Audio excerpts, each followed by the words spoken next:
A storm of controversy this morning, excuse me, over your privacy. Some businesses are tracking your shopping and dining habits using the Wi-Fi signal on your smartphone. Elizabeth Dwoskin is a reporter for the Wall Street Journal. She is in San Francisco. Elizabeth, good morning.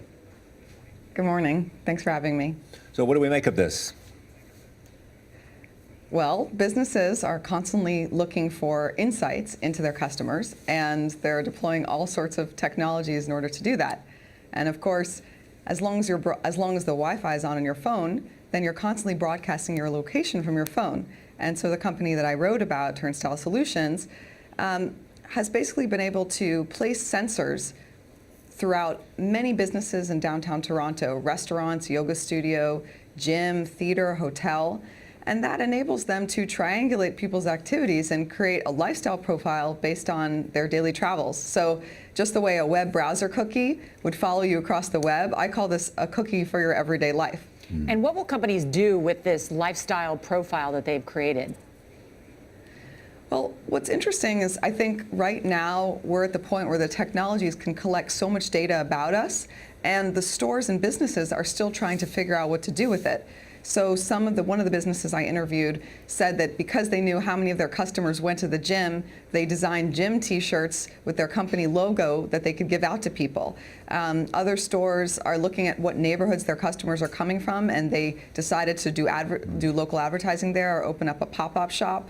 But for example, there is a company that looks at cell phones jogging through the park in the morning and decides those people are early morning joggers, and tells businesses this many of your customers are joggers. And I think a lot of companies haven't figured out what to do with that information that companies are collecting about us. So are they tracking people specifically? For instance, do they know Nora is in store number 2, or do they just know the number of people that are in that store? Do they have our identities?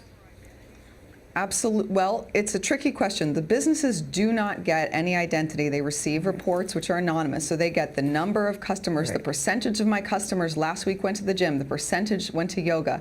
But the point that I make in the story is that the line between anonymous and the companies knowing who you are is very thin, because there's lots of ways to know. If you have an app that has a public profile, let's say Twitter, then you're broadcasting your handle. And so if a company can look at your phone and look at your app, they can easily make the connection for who you are. Or let's say they run a Wi-Fi, log in. Yeah, so how do you prevent that in anybody tracking where you are, for those of us that want privacy?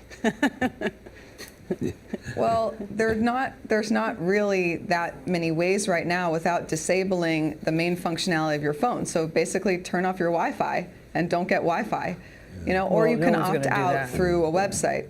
I mean, this is simply a fact of life of the way the new advertising works. So people, because of the internet, can target who their consumers are with much more precision.